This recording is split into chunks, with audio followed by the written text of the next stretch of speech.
इंकलाब, इंकलाब, आम आदमी।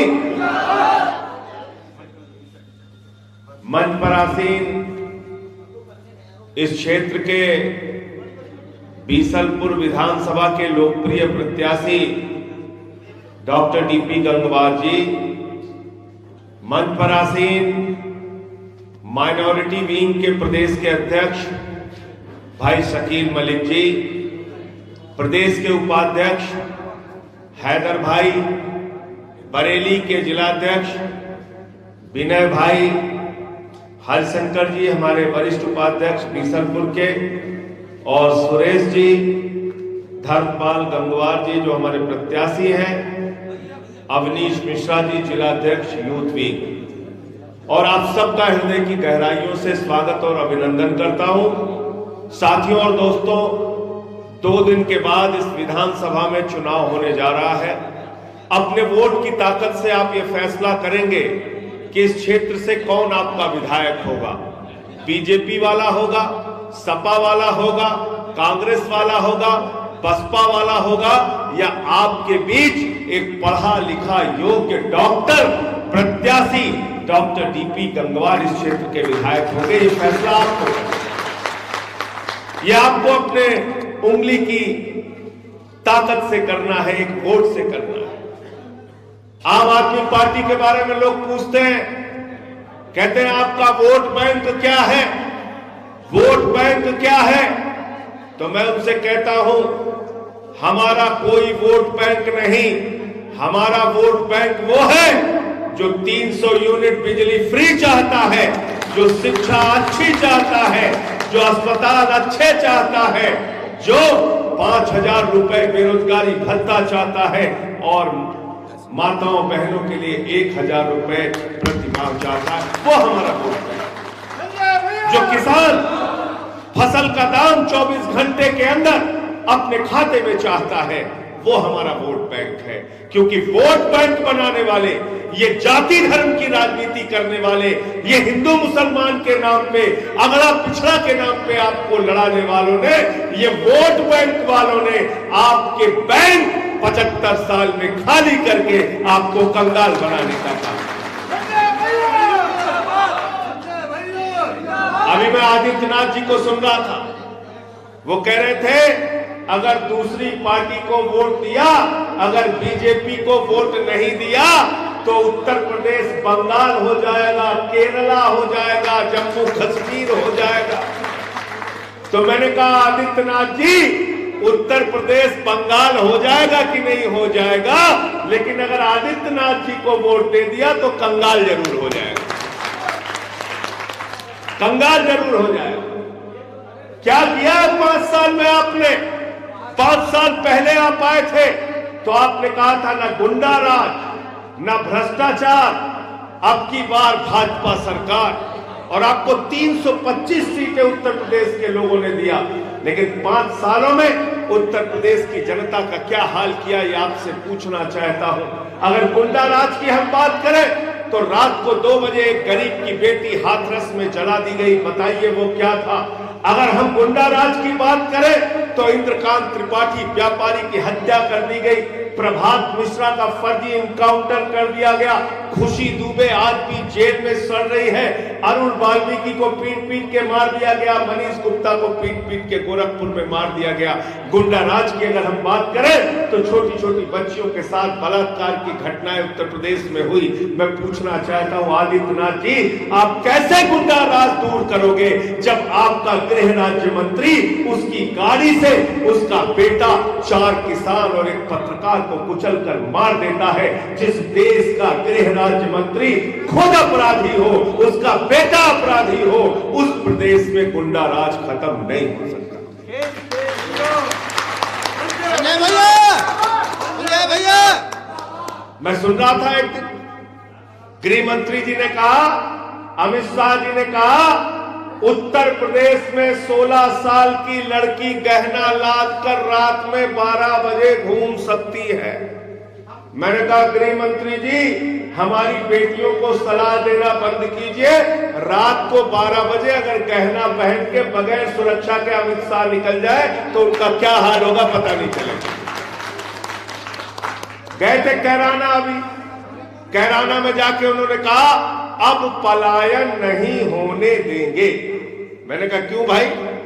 5 साल में ट्रंप की सरकार थी, ओबामा मुख्यमंत्री थे उत्तर प्रदेश के, लालू प्रसाद यादव जी उत्तर प्रदेश के मुख्यमंत्री थे। नहीं, देश के प्रधानमंत्री नरेंद्र मोदी जी हिंदू, देश के रक्षा मंत्री राजनाथ सिंह जी हिंदू, देश के गृह मंत्री अमित शाह जी हिंदू, उत्तर प्रदेश के मुख्यमंत्री आदित्यनाथ जी हिंदू।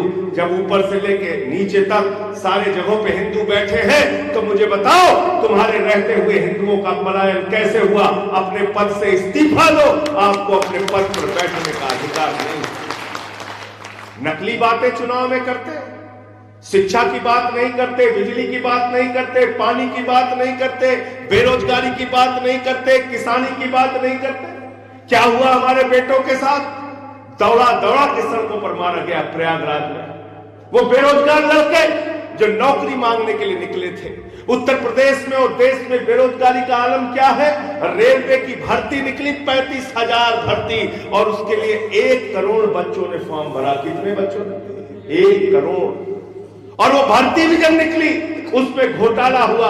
जब उसके खिलाफ आवाज निकालने के लिए लड़के निकले तो पटना से लेकर प्रयागराज तक उनको दौड़ा दौड़ा के मारा गया, घरों में घुस घुस के मारा गया। यही लखनऊ के अंदर हमारी सुहागिन महिलाएं, शिक्षा मित्र महिलाओं ने अपना सिर मुड़वा के आदित्यनाथ जी की सरकार के खिलाफ प्रदर्शन किया। पुलिस की भर्ती का पेपर लीक, बीएड की भर्ती का पेपर लीक, बीटीसी का पेपर लीक, टीईटी का पेपर लीक, 14 पेपर लीक हुए बाबा जी की सरकार में। ये सरकार ऊपर से नीचे तक लीक सरकार है, पेपर लीक सरकार। पुरानी पेंशन की बहाली की मांग कर रहे हैं कब से हमारे कर्मचारी भाई कि पुरानी पेंशन बहाल करो। हम 60 साल के बाद अपने बेटे के सामने हाथ नहीं फैलाना चाहते, हम अपने बहू के सामने हाथ नहीं फैलाना चाहते, हमें पुरानी पेंशन दो। मैंने संसद के अंदर कहा 40 दिन कोई सांसद हो जाता है, 40 दिन कोई विधायक हो जाता है, उसको पूरी जिंदगी पेंशन मिलती है। 40 साल जो कर्मचारी रहता है उसकी पेंशन को बंद करके तुमने अपराध किया है। आम आदमी पार्टी की सरकार उत्तर प्रदेश में बनी तो कर्मचारियों की पुरानी पेंशन बहाल की। दिल्ली में केजरीवाल जी ने विधानसभा के अंदर प्रस्ताव पारित किया। रामलीला के मैदान में रैली करके कर्मचारियों को कहा हम पुरानी पेंशन बहाल करेंगे। दिल्ली की सरकार कितना काम कर रही है जाकर आप देखिए। आज दिल्ली में हमारी सरकार बच्चों की शिक्षा के लिए काम कर रही है, मोहल्ला क्लिनिक बना के लोगों के इलाज के लिए काम कर रही है। दिल्ली की सरकार ने हिंदुस्तान में पहली सरकार बनके ये फैसला किया कि हर गरीब के घर में रोशनी होनी चाहिए, लेकिन उसका पैसा वसूला नहीं जाना चाहिए। 200 यूनिट बिजली फ्री और 400 यूनिट आधे दाम पर बिजली देकर दिखाया।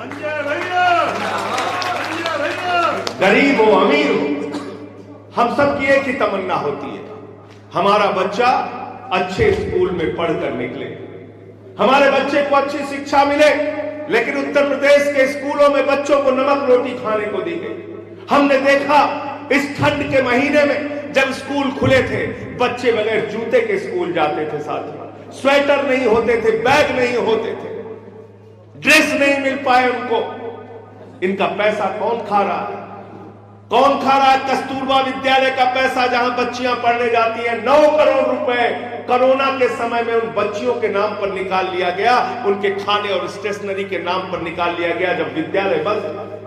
यह भ्रष्टाचार हुआ उत्तर प्रदेश में। जल जीवन मिशन के तहत घर घर पानी पहुंचाने की योजना में एस्टीमेट बना नहीं, टेंडर हो गया, हजारों करोड़ का भ्रष्टाचार किया गया। और तो और छोड़िए, कोरोना की महामारी में जब आपकी जान जा रही थी 800 का ऑक्सीमीटर 5,000 में खरीदा गया, 1600 का थर्मोमीटर 13,000 में खरीदा गया, 8 लाख का वेंटिलेटर 22 लाख में खरीदा गया, 12,000 का ऑक्सीजन सिलेंडर 55,000 में खरीदा गया। और ये सारे कागजात मैंने लोकायुक्त को दिया है। हमारी शिकायत पर लोकायुक्त में भ्रष्टाचार की जांच चल रही है। कैसे भ्रष्टाचार ये लोग दूर करेंगे, जरा हमको बताओ। प्रभु श्री राम के मंदिर निर्माण के नाम पर गरीबों ने, अमीरों ने, रिक्शे वालों ने, नौकरी वालों ने अपना पेट काट कर चंदा दिया। प्रभु श्री राम के भव्य मंदिर निर्माण के लिए चंदा दिया और उस चंदे में चंदा चोरी का मामला मैंने खोला। 7:10 पर एक जमीन 2 करोड़ रुपए में खरीदी जाती है और 7:15 पे 5 मिनट के अंदर भाजपा वाले उसी जमीन को 18.5 करोड़ में बेच देते हैं। 18.5 करोड़ में 16.5 करोड़ 5 मिनट में कमा लिया। 1 मिनट में 3 करोड़ 30 लाख रुपए कमा लिया। दिन में आप दिन भर मजदूरी करते हैं, आपको 300 रुपए नहीं मिलता।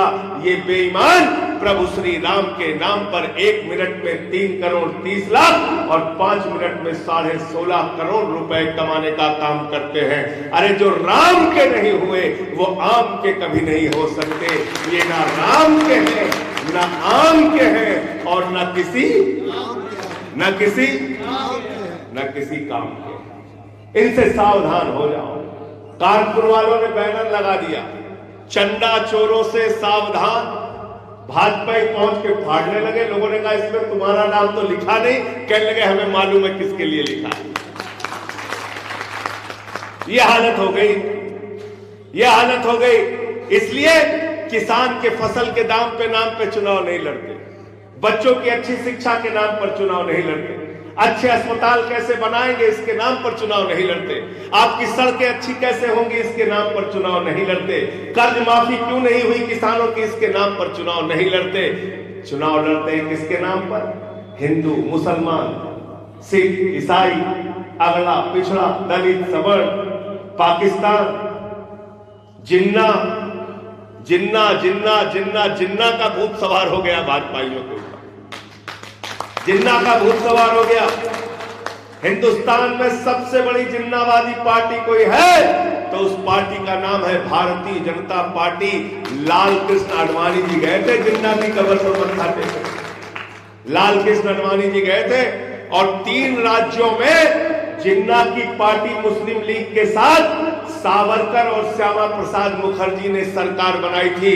बंगाल में, नॉर्थ वेस्ट फ्रंटियर में और सिंध प्रांत में जिन्ना से भारतीय जनता पार्टी का और जिस विचारधारा से बीजेपी निकली है, दोनों का रिश्ता आज से नहीं वर्षों पुराना है। और पाकिस्तान पाकिस्तान करते रहते हैं। पाकिस्तान से किसको डर लगता है भाई? किसको डर लगता है? किसको डर लगता है? 130 करोड़ हिंदुस्तान की आबादी है। 130 करोड़ भारतवासियों को 22 करोड़ की आबादी वाले पाकिस्तान से डराना बंद करो। और अगर तुमको डर लगता है भाजपाइयों, तो अपने घर से प्रचार में निकलना बंद करो। हमको डर नहीं लगता, हमको बिल्कुल डर नहीं लगता है। विनय जी पूछिए, इनको डर लगता है क्या पाकिस्तान से? ये हमारे साथी हैं डीपी गंगवार जी, आपको डर लगता है भाई पाकिस्तान से? कभी नहीं लगता। शकील भाई आपको लगता है? वो हमसे लगता है आपको? नहीं, वो डरते हैं। भाजपा को डर लगता है, भाजपाइयों को डर लगता है। बंगाल का चुनाव लड़ेंगे, पाकिस्तान से डरो। यूपी का चुनाव लड़ेंगे, पाकिस्तान से डरो। और इनका काम खाली झगड़ा कराने का है। बंगाल में गए हिंदू मुसलमान में झगड़ा, बिहार में गए हिंदू मुसलमान में झगड़ा, यूपी में गए हिंदू मुसलमान में झगड़ा, पंजाब जाते हैं हिंदुओं और सिखों का झगड़ा करा देते हैं, हरियाणा जाते हैं जाट गैर जाट का झगड़ा करा देते हैं, महाराष्ट्र में जाते हैं मराठा गैर मराठा का झगड़ा करा देते हैं, गोवा में जाते हैं हिंदू ईसाई का झगड़ा करा देते हैं। ये भारतीय झगड़ा पार्टी है, भारतीय झगड़ा पार्टी। कुछ नहीं मिलेगा इनसे, कुछ भी नहीं मिलने वाला इनसे। सिर्फ महंगाई मिलेगी, बेरोजगारी मिलेगी, अशिक्षा मिलेगी, अस्पतालों की बदहाली मिलेगी, किसान के फसल का दाम नहीं मिलेगा। इनसे कुछ भी हासिल मिलने वाला नहीं है। इनसे सिर्फ झगड़ा आपको मिल सकता है। इसीलिए इनकी पार्टी का नाम हमने रखा है भारतीय झगड़ा, भारतीय झगड़ा पार्टी। अपने मोहल्ले में मत बुला देना, नहीं घर घर में झगड़ा करा देंगे, घर घर में झगड़ा करा देंगे। अभी हिजाब शुरू कर दिया। हिजाब अरे हिजाब पे बात कर रहे हो, ये तो बताओ सरकारी स्कूलों को सुधारने के लिए तुमने क्या किया?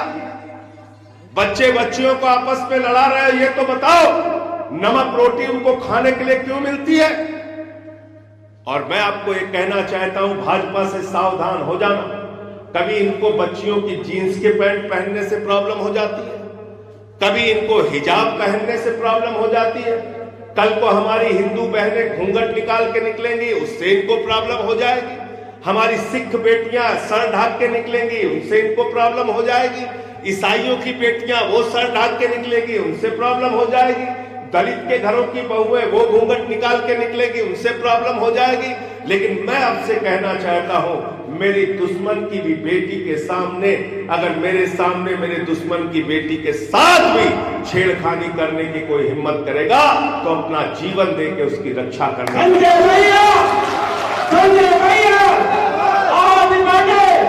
ये हमारी भारतीय संस्कृति है, ये हमारी भारतीय सभ्यता है।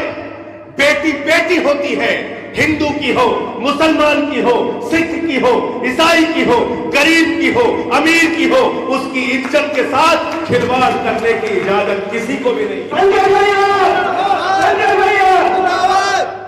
एक बेटी जा रही है, उसके पीछे 25 लफंगे चिल्ला रहे हैं। यह भारतीय संस्कृति, यह भारतीय सभ्यता, विविधता में एकता, भारत की विशेषता। अलग अलग भाषा, अलग अलग संस्कृति, अलग अलग धर्म, अलग अलग जातियों के लोग जहां एक साथ मिलकर रहते हैं, वो है हमारा भारत महान। ये वो भारत महान है जहां संकट मोचन के मंदिर में बिस्मिल्लाह खान की सहनाई गूंजती है।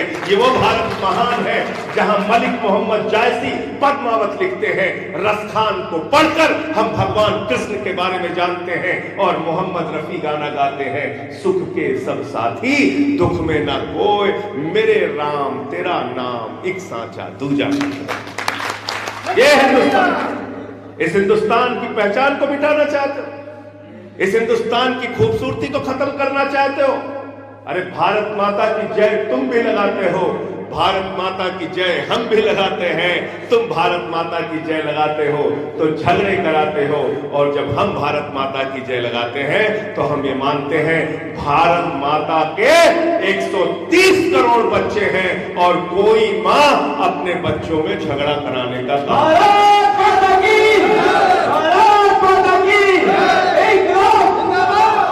करती है क्या? कोई मां बच्चों में आपस में झगड़ा कराती है क्या? कराती है क्या? तो हिंदू हो, मुसलमान हो, सिख हो, ईसाई हो, 130 करोड़ बच्चे जब खुशहाल रहेंगे, उनके घरों के बच्चे जब अच्छी शिक्षा पाएंगे, जब हमको अच्छा इलाज मिलेगा, तब भारत माता की जय होगी। वो कहते हैं मारो काटो लोगों को बर्बाद करो, और हम कहते हैं बेघर बेदर लोगों को आबाद करो। ये हमारी राजनीति का हिस्सा है। भाई डीपी गंगवार जी यहां से लड़ रहे हैं, और मुझे इस प्रकार की जानकारी मिली है कि समाजवादी पार्टी तो यहां से कभी जीती नहीं, इस बार भारतीय जनता पार्टी को सीधी टक्कर डॉक्टर डीपी गंगवार दे रहे हैं। आप सब लोग मिलकर इनका साथ दीजिए, इस क्षेत्र से आपके विधायक बनेंगे और आपके लिए दिन रात मेहनत करके काम करेंगे, क्योंकि आम आदमी पार्टी काम करने वालों की पार्टी है, शिक्षा देने वालों की पार्टी है, स्वास्थ्य देने वालों की पार्टी है। और अरविंद केजरीवाल ने दिल्ली में क्या काम किया है जाकर देख लें।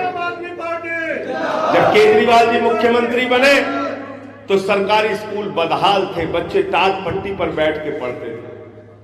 आज उन्हीं सरकारी स्कूलों में दिल्ली के अंदर एयर कंडीशन कमरे बने हैं, स्विमिंग पूल का निर्माण हुआ है, एथलीट के ग्राउंड बने हैं, हॉकी के ग्राउंड बने हैं, और पिछले 5 साल से इंटर के सरकारी स्कूलों का रिजल्ट दिल्ली में प्राइवेट स्कूलों से बेहतर आ रहा है। ये करिश्मा हमने करके दिखाया है।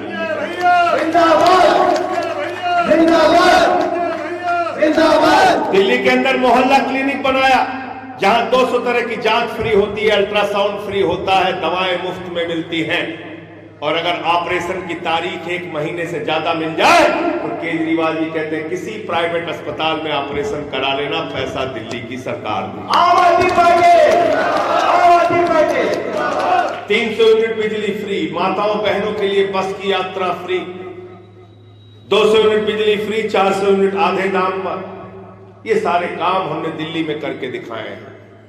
और इसलिए आपसे कहना चाहता हूं, अगर ये सपना उत्तर प्रदेश में भी हमको पूरा करके दिखाना है तो एक ही धब्बा हमारे ऊपर लगता है कि हम लोग तो जाति से ऊपर वोट दे ही नहीं सकते, धर्म पर वोट दे ही नहीं सकते। धर्म पर वोट दे सकते हैं, जाति पर वोट दे सकते हैं, शिक्षा पर वोट दे नहीं सकते, स्वास्थ्य पर वोट दे नहीं सकते, बिजली पर वोट दे नहीं सकते, पानी पर वोट दे नहीं सकते।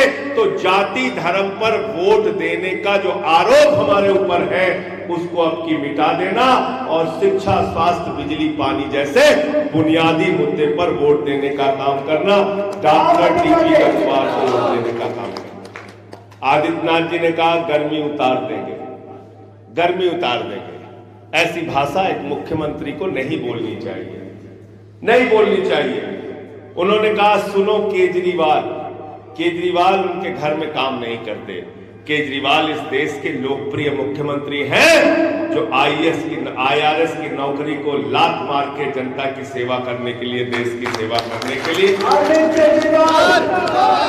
देश भर में घूम रहे हैं, लोगों को संगठित कर रहे हैं, अपने पार्टी का काम कर रहे हैं, पार्टी का विस्तार कर रहे हैं, चुनाव जिता रहे हैं, उनकी लोकप्रियता है। उनको सुनो केजरीवाल कह के अगर आप संबोधित कर रहे हो तो इसका मतलब आपके ऊपर सत्ता का अहंकार और सत्ता का भूत सवार हो गया है।